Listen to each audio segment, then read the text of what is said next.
খামার ভর্তি শত শত মোরগ আর মুরগি, দেখতে দেশি মুরগির মতো, তবে ওজনে এক একটা প্রায় 7 থেকে 8 কেজি। মুরগির এ জাতের নাম টাইগার। আকারে বড়, রোগ হয় কম, এই কারণে পালন তুলনামূলক সহজ।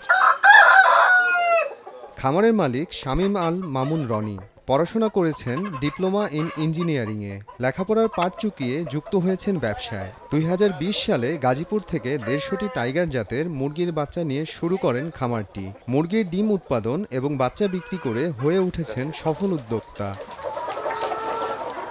ইলেকট্রনিক্স বিভাগে পড়াশোনা করার সুবাদে নিজেই তৈরি করেন ডিম থেকে বাচ্চা ফোটানোর ইনকিউবেটর। খামারে উৎপাদিত ডিম থেকে মেশিনে ফোটানো বাচ্চা বিক্রি করেই মাসে আয় করেন প্রায় 2 লাখ টাকা। চেষ্টা ছিল যে আমি নিজে কিছু করব, মানে কারো অধীনে কোনো চাকরি করব না। তো সেখান থেকে আমার প্ল্যান কাজ করতেছিল কি করা যায়।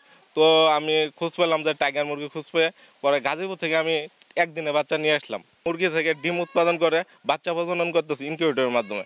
পানি সম্পদ থেকে এখন পর্যন্ত আমার কোনো খোঁজ বা কোনো ধরনের পরামর্শ সহযোগিতা দিয়ে সহায়তা করে নাই। রনির সাফল্যে স্থানীয়দের অনেকেই আগ্রহী হয়ে উঠছেন টাইগার মুরগি পালনে। পালতে সহজ, কোনো রিস্ক নাই, ওষুধপাতি ঠিকমতো খাইলে দুর্ঘটনা ঘটে না। এই ফার্মে অনেক লাভ।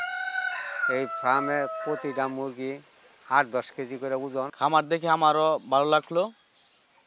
পরবর্তী কোনো এক সময়ে বন্ধুর কাছে পরামর্শ নিয়ে আমি একটা খামার করার ইচ্ছা আছে। চাকরির চাইতে এই খামার অনেক সুবিধা। খামারিদের জন্য সব ধরনের পরামর্শ ও সহযোগিতা দেওয়ার আশ্বাস জেলা প্রাণী সম্পদ বিভাগের। এটা একটা ব্যতিক্রমী উদ্যোগ এবং আমাদের যে সমস্ত বেকার যুবকরা আছে তারা উনাকে দেখে উদ্বুদ্ধ হতে পারেন।